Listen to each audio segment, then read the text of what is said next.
పవన్ కళ్యాణ్ గారు చెప్పినటువంటి క్రైమ్‌కి సంబంధించి గాని, నేరస్తుల్ని ప్రోత్సహించకూడదు. లేదా ఘటనలు జరిగినప్పుడు కులాన్ని ఆపాదించకూడదు. లేదా కులం, కోణం కాకుండా సబ్జెక్ట్‌గా చూడాలి. ఇవైతే ఇది సార్వజనీనంగా కరెక్ట్. ఎవరికేం అభ్యంతరం లేదు. ఎవరు చెప్పదలుచుకున్నారు ఈ విషయం అని నాకు అర్థం కాదు. ప్రతిపక్షానికి చెప్పదలుచుకున్నారా? ప్రజలకు చెప్పదలుచుకున్నారా? మీకు మీరు చెప్పదలుచుకున్నారా? అని అర్థం కావట్లేదు. తప్పించుకునే ధోరణి కనిపిస్తుంది. ఇది సాధారణ విషయాల్లో ఒక సెమినార్ జరిగేటప్పుడు, ఒక ప్లెయిన్ సబ్జెక్ట్ ఉన్నప్పుడు ఇది కరెక్ట్. ఒక ఘటన జరిగింది. ఆ ఘటన పైన ఈ ఉపన్యాసం కుదరదు. ఆ ఘటన జరిగినప్పుడు మీరేం చేయాలి? ఆ ఘటన పైన ఫర్దర్ యాక్షన్‌లోకి వెళ్ళిపోవాలి. చేసేసి ఇది మా స్టైలు. కులం దీంట్లో ఏం చూడము అని పర్ఫెక్ట్‌గా డీల్ చేయాలి. ఆ తర్వాత సిద్ధాంతం చెప్పండి.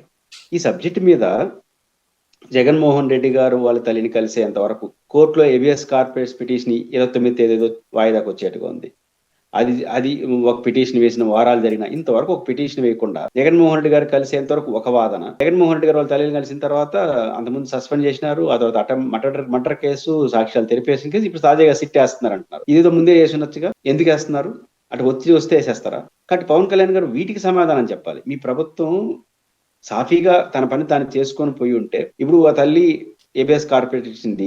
వెంటనే ఇంటెలిజెన్స్ రిపోర్ట్ తీసుకొని ఇందులో ఏమైనా సిఐ పాత్ర ఉందా పోలీసులు అంటే ఇమీడియట్ వాళ్ళు సస్పెండ్ చేసాడు బారేసి సిట్ వేసి ఉంటే పర్ఫెక్ట్గా ఉండేది. అది ప్రజాస్వామ్యం, నమ్మకం కలిగి ఉండేది. మీకు ఇబ్బందులు వచ్చినది కాదు.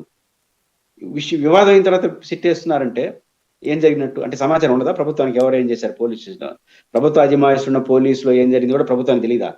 తెలియకుండా పైన ఆ పై అధికారులు ఉన్నారంటే అధికారుల పరిస్థితి ఏంటి? ఇదంతా నష్టం కదా. కానీ పవన్ కళ్యాణ్ గారు వీటికి సమాధానం చెప్పాలి. ఒక ఇష్యూ వచ్చినప్పుడు ఆ ఇష్యూ చుట్టూ జరిగే ప్రశ్నలకు సమాధానం చెప్పేసి జనరల్ గా మాట్లాడొచ్చు. లేదా ఒక సెమినార్ లోనో ఒక ధార్మిక ఉపన్యాసం చుట్టూ ఇయ్యొచ్చు. కులాలు ఆపాదించద్దండి. దీంట్లో మనకు పిహెచ్డి ఉంది.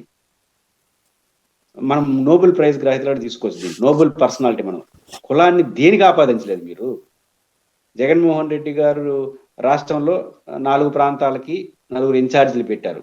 ఆయన ఏం పెట్టాడు? మనతో ఎవరు మొదటించున్నారు? లీడర్ అంది పెట్టేసినాడు. దాని టెక్నికల్ గా 4 రెడ్లు ఉన్నారు. కాబట్టి రెడ్లకు రాయించేసినారు. చెప్పలేదా మనం? 2 డాక్టర్ సుధాకర్ గారు మరణించారు.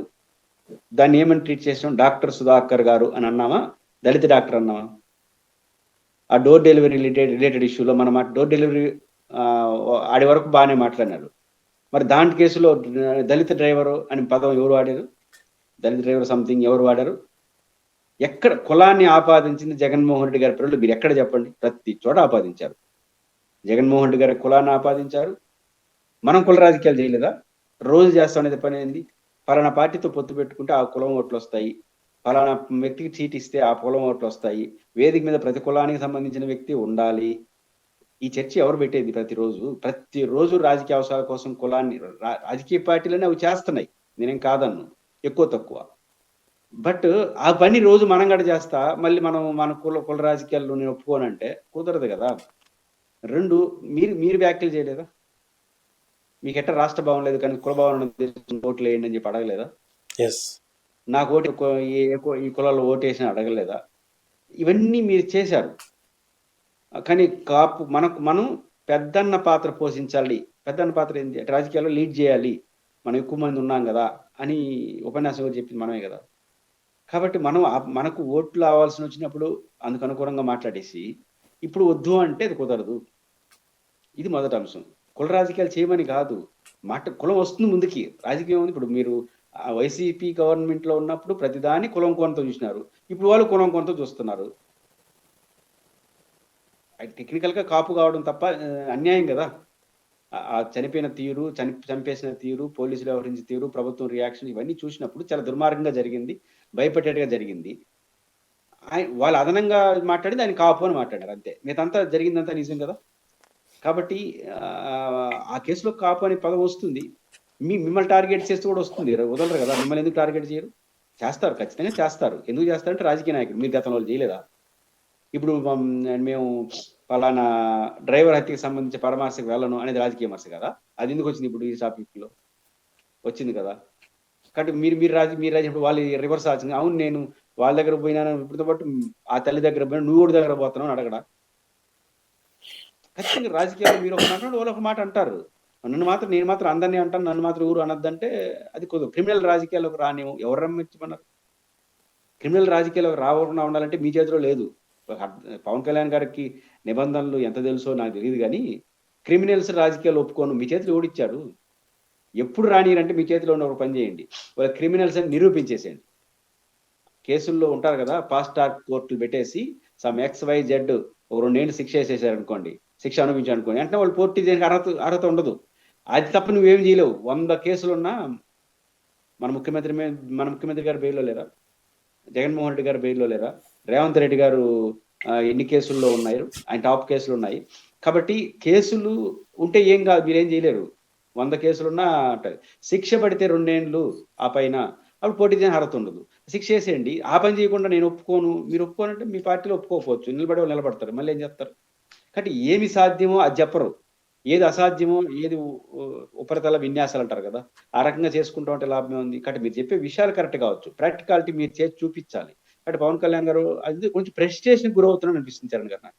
ముఖ్యంగా వైఎస్ఆర్ కాంగ్రెస్ పార్టీ కాపులందరూ సమావేశం కావడం, ఆయన కొంచెం ఒత్తిడి బాగా లోనవుతున్నాడు. ఎంత ఒత్తిడి లోనవుతున్నా అంటే, ఇప్పుడు చరణ్ గారు బేసిక్గా మీరైనా నేనైనా సమాజంలో చూస్తున్నాం, కులం అనేది ఒక ముఖ్యమైన పాత్ర పోషిస్తుంది. ఇప్పుడు రెడ్లు జగన్ గారు మావాడు అనుకుంటారు.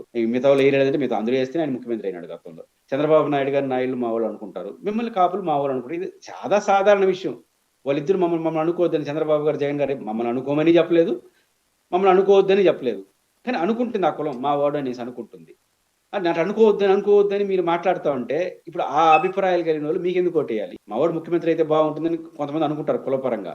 మరి మీకు నా పరిపాలన చూసేవేంటి, నా కులాన్ని చూసి ఓటేద్దని రేపు నేను చెప్పండి, ఎవడు వద్దన్నారు. ఇప్పుడు వాళ్ళు ఇప్పుడు ఏమవుతోంది, పవన్ కళ్యాణ్ గారు కాపు సామాజిక వర్గం మావాడు ముఖ్యమంత్రి అవుతాడని ఫీలింగ్ వచ్చిన మాట నిజం, ఓట్లు వేసిన మాట నిజం. దాన్ని ఎవరు కాదనలేరు. ఇప్పుడు వాళ్ళందరూ ఏమి లేదు, పవన్ కళ్యాణ్ నన్ను కాపు అనుకోవద్దండి, నా కాపు పెడితే రావద్దు అన్నప్పుడు వాళ్ళకి ఏం ఫీలింగ్స్ వస్తుందంటే, ఎక్కడ ఎక్కువ కాపులు లీడర్లు ఉంటే అడిగిపోతారు. ఇప్పుడు వైసీపీ సమావేశం పెట్టిన తర్వాత ఇంతమంది కాపులు ఉన్నారు వైసీపీ లీడర్లు మహామహులు అని ఇప్పుడు అర్థమవుతుంది. కాపు సాధారణ ప్రజలు ఒక బొత్స సత్యనారాయణ, ఒక అంబటి రాంబాబు, ఒక పేరుని నాని చూస్తా ఉంటే మా ఊరు వీళ్ళందరూ మంత్రులు అయ్యేవాళ్ళు రేపు. దీనిలో ఒకరు ఉప ముఖ్యమంత్రి అవుతారు. ఇప్పుడు పవన్ కళ్యాణ్ గారికి కాపు కులం పేరుతో ఓటేస్తే ఆయన ఒకటే ఉప ముఖ్యమంత్రి అవుతాడు. అది 15 ఏళ్ళు గెలిస్తే. ఇంక ఈ నెక్స్ట్ ఊరు అంటే ఎవరు, నేను మనోహర్ గారితోనే ఉంటానన్నాడు. ఆయన కాదు. అదే జగన్ గారు ముఖ్యమంత్రి అయినాడు అనుకోండి, అధికారంకి వచ్చారనుకోండి, కాపుల్లో ఎవరో ఒకరు అప్పుడు ఆలోచించబడి వంగా గీతాన్ని ఉప ముఖ్యమంత్రిని చేస్తానని బహిరంగంగా ప్రకటించారు కదా. కాపు ఉప ముఖ్యమంత్రి కావడం కన్ఫర్మ్. ఇంకా అంబటి రాంబాబు గారు, పేర్ని నాని గారు, బొత్స అందరూ మంత్రులు కూడా అవుతారేమో. దీని అందరూ మంత్రులు అయినారు కదా. 1.5 మంది మంత్రులు కనిపిస్తున్నారు, ఒకరు ఉప ముఖ్యమంత్రి కనిపిస్తున్నారు. ఇంకా పవన్ కళ్యాణ్ గారికి అదనంగా కులం పేరుతో ఎందుకు వేయాలి అని భావన రాదా మీ ఫీలింగ్స్ ప్రకారం? కాబట్టి ఇట్లాంటివి వస్తున్నాయి, కొంత ఒత్తిడి వస్తుంది, దాన్ని నేరుగా చెప్పలేరు. కాబట్టి ఒక ఒత్తిడి వస్తుంది. ఇప్పుడు దీంట్లో నేనేమంటానంటే, అతను చనిపోయిన అతను విషయంలో కులం పేరుతో మీరు వెళ్ళొద్దండి, బాధ్యతాయుత పేరుతో వెళ్ళండి. చంపేసిన తీరు చాలా ప్రమాదకరం కదా. సుగాలి ప్రీతి విషయంలో ఇట్లా జరిగింది. మరి ఆడికి వెళ్ళారు కదా, ఆయనతో మాట్లాడి ఇంత వెళ్ళి పరామర్శించండి. లేదు అతను రెవెన్యూ ఎలిమెంట్ అతను చేయడం తప్పని చెప్తారా చెప్పండి. స్టాండ్ అయితే చెప్పాలి. ప్రపంచం అంతా ఆలోచించే విషయాలపై మీరు స్టాండ్ చెప్పాలి. ఎవరు అడగల మిమ్మల్ని కాక్రోచ్ ఢిల్లీలో పోయి ధర్నా చేసి, ఢిల్లీలో పోయి యాక్టివిటీ చేసి కాక్రోచ్ గురించి ఎవరు అడిగారు మిమ్మల్ని? అడగని దాని విషయం మీద ప్రపంచం అంతా మాట్లాడుతున్నారు కదా. అడిగే విషయాలు ఈ రాష్ట్రంలో ఆ అబ్బాయి లాకప్ డెత్ కి సంబంధించిన ఆరోపణలపైన స్పందించని హృదయం లేదు. మీరు స్పష్టత ఇవ్వండి. నన్ను ఎందుకు అడుగుతా అంటే మీరు ఉప ముఖ్యమంత్రి చనిపోయినానని మీ అభిమానం అంటున్నారు. కాబట్టి ఖచ్చితంగా రాజకీయం జరుగుతుంది. కానీ పవన్ కళ్యాణ్ ఒత్తిడి గారితో కొన్ని ఏదేదో మాట్లాడుతున్నారు, అది ఆయనకే నష్టం.